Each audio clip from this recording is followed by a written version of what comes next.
L'écoute Sirot, Relektet Vav, troisième Sira sur Vaishlach et Yutet Kislev. Dans notre paracha, on voit que Yaakov il traverse le fleuve Yabok et après avoir fait passer toute sa famille, ses enfants, etc., il revient en arrière et le texte de la Torah nous dit qu'il est resté seul. Et sur ça, les commentaires nous disent deux choses. Première chose, Rachid dit qu'il est retourné parce qu'il avait oublié des petites cruches, il est parti les chercher. Et il y a un autre commentaire du Midrash qui nous dit de la même manière que Dieu reste seul, ici aussi Yaakov est resté seul.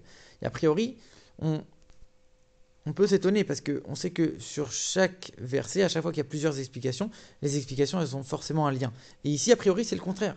La première explication des petites cruches, ça nous dit qu'il s'occupe de choses qui sont très basses, qui sont très petites, qui sont insignifiantes, alors que l'autre côté de nous dire qu'il est comme Dieu est seul, Yaakov est seul, c'est au contraire, c'est une marque de grandeur. Donc comment on peut faire un lien entre ces deux explications alors qu'a priori, ça désigne deux choses complètement différentes.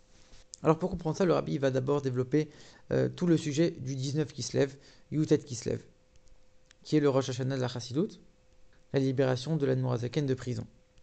Et on sait que le Shla nous explique que chaque fête qui arrive dans le calendrier juif, y compris les fêtes chassidiques, elles doivent forcément trouver une allusion dans la paracha pendant laquelle elles arrivent, ces fêtes-là. Yutet Kislev, ça arrive soit Vaishlach, soit Vayeshev. Cette année, c'est Vaishlach.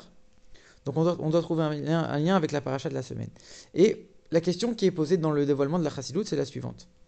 Pourquoi on a dévoilé un nouvel enseignement de la Torah justement aujourd'hui, dans nos dernières générations, et pas avant?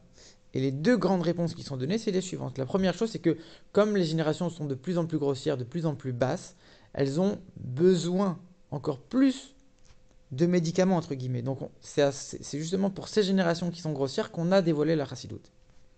Parce que c'est la seule manière de lutter contre l'obscurité qui est énorme, qui est très grandissante. Et la deuxième raison, c'est de dire qu'il y a une halakha, il y a une loi, de goûter les plats de Shabbat la veille de Shabbat. Quand on regarde les 6 millénaires, qui correspondent aux 6 jours de la semaine, et le 7e c'est Shabbat, c'est Mashiach, nous on est juste avant l'entrée de Shabbat. On est juste avant la venue de Mashiach, donc on a la mitzvah de goûter les plats de Shabbat, de goûter un avant-goût de Mashiach, c'est-à-dire le dévoilement de la Torah de Mashiach, et on a un petit peu de cet avant-goût avec le dévoilement de la Chassidoute. Ça, c'est les deux raisons principales qui ont été données, et on voit la même dichotomie. À la fois quelque chose de très bas, très grossier, c'est parce que l'obscurité elle est très grande et que nous on est très grossier que la Chassidoute s'est dévoilée, et à la fois tout le contraire, on est dans une génération qui est très haute parce qu'elle arrive dans l'époque de Mashiach, et c'est pour ça qu'on a dévoilé la Chassidoute. Alors le Rabbi va expliquer un petit peu tout ça. Quand on parle du 19 Kislev, du Yutet Kislev, on dit que c'est ce qui va amener Mashiach, le fait de dévoiler, de répandre, diffuser les sources de la Chassidoute. Et on dit toujours cette expression particulière qu'on ne doit pas juste diffuser la Chassidoute, on doit diffuser les sources de la Chassidoute. Ça veut dire que les sources elles-mêmes doivent aller à l'extérieur. C'est pas seulement que la source doit rester à son endroit et juste elle doit faire couler des enseignements vers l'extérieur. La source elle-même doit se téléporter à l'extérieur. Au point que cette source va influencer chaque détail et chaque recoin de l'extérieur. Chaque recoin du monde entier. Et bien entendu, ça commence tout d'abord avec la Torah, l'enseignement de la Torah. Ça veut dire que la profondeur de la Torah, elle doit imprégner toute la partie dévoilée, la partie législative de la Torah. Alors c'est sûr que même avant l'Admorazaken, il y avait des grands en Torah qui connaissaient et la partie profonde et la partie dévoilée. Mais l'Admorazaken, il a fait en sorte que ces deux parties, ces deux aspects de la Torah ne fassent plus qu'un. C'est pas qu'on connaît les deux, mais les deux restent séparés. Il n'y a plus qu'un seul enseignement qui, en vérité, est empreint d'unité, de perfection. C'est pas deux choses distinctes. La partie profonde et la partie dévoilée de la Torah, c'est la même chose, c'est la même Torah. Ça, c'est dans l'enseignement de la Torah. Ensuite, on a dans le juif, dans l'âme du juif. La partie profonde, qui sont toutes les émotions profondes du juif, la foi en Dieu, le fait de s'attacher à Dieu de manière très profonde. Tout ça, ça peut rester très superficiel.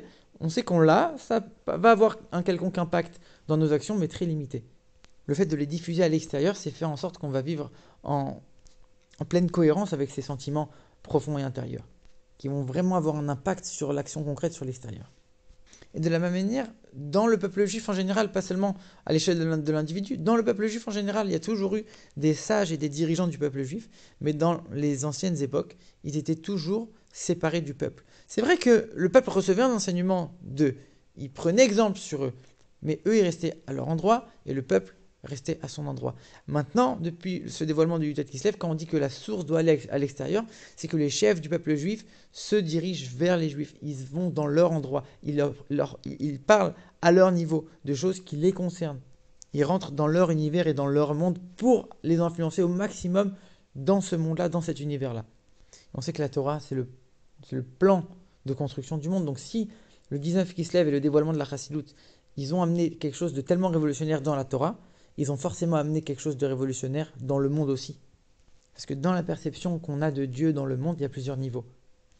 Il y a le monde tel qu'il se comporte naturellement, avec les règles de la nature. Ça, c'est un certain niveau de Dieu qui est assez limité, c'est le nom de Elohim.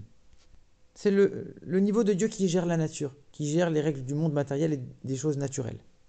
Ensuite, on a une deuxième étape, c'est les miracles. Mais même dans les miracles, il y a deux niveaux.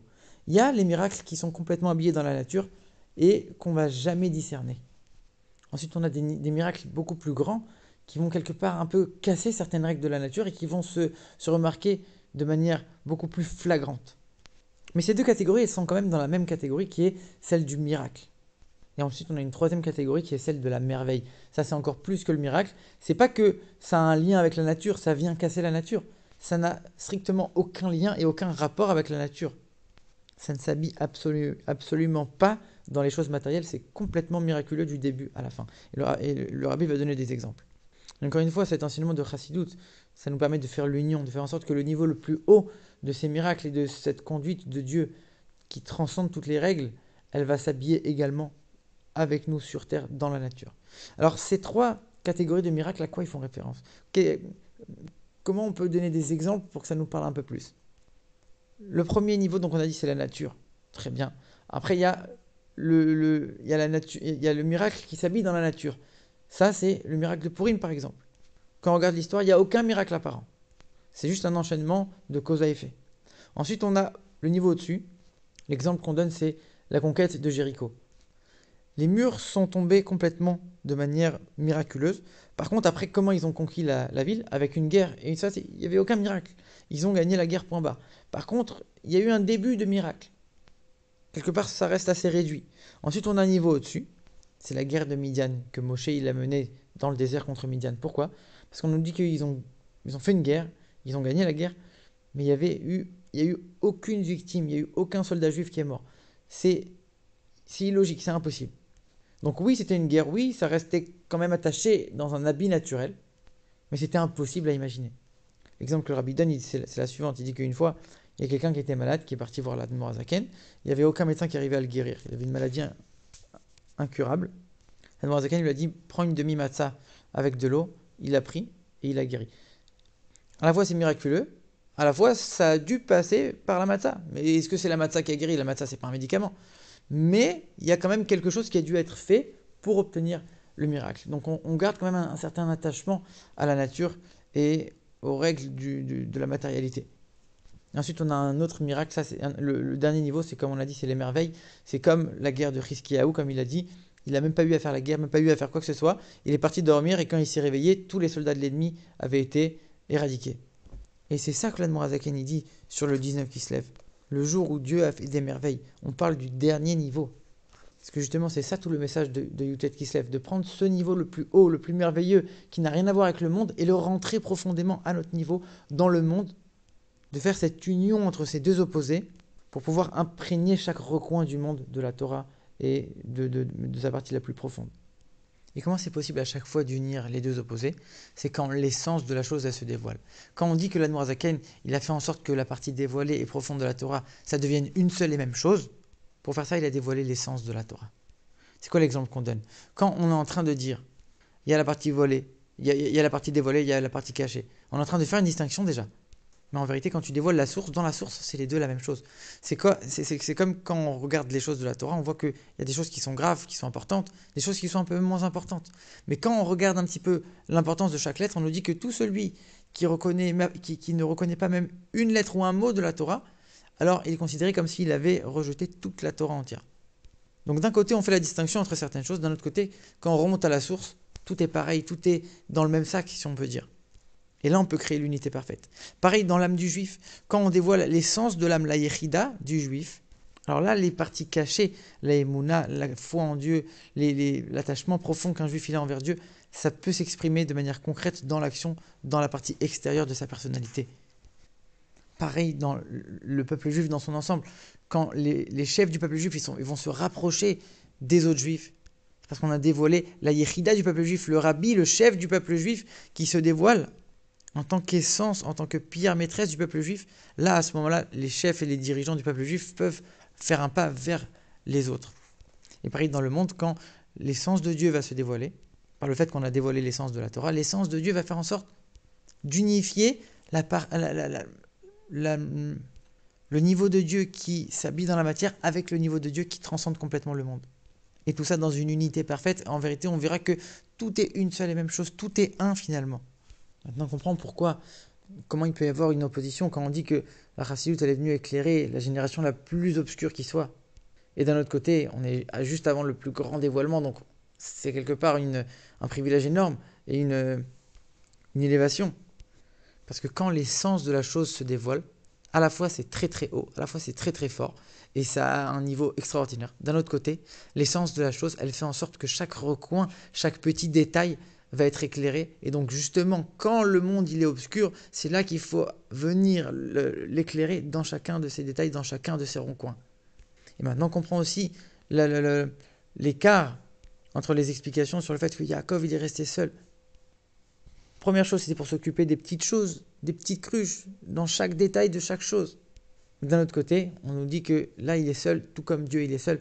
En vérité, l'essence de la chose, quand elle se dévoile, à la fois, on voit que c'est quelque chose de très très haut, et à la fois, on voit que elle vient s'occuper de chaque chose, dans chaque recoin, dans chaque détail. Et au contraire, c'est pas du tout contradictoire. On est en train de voir que tout se fait dans l'unité et la cohérence la plus parfaite.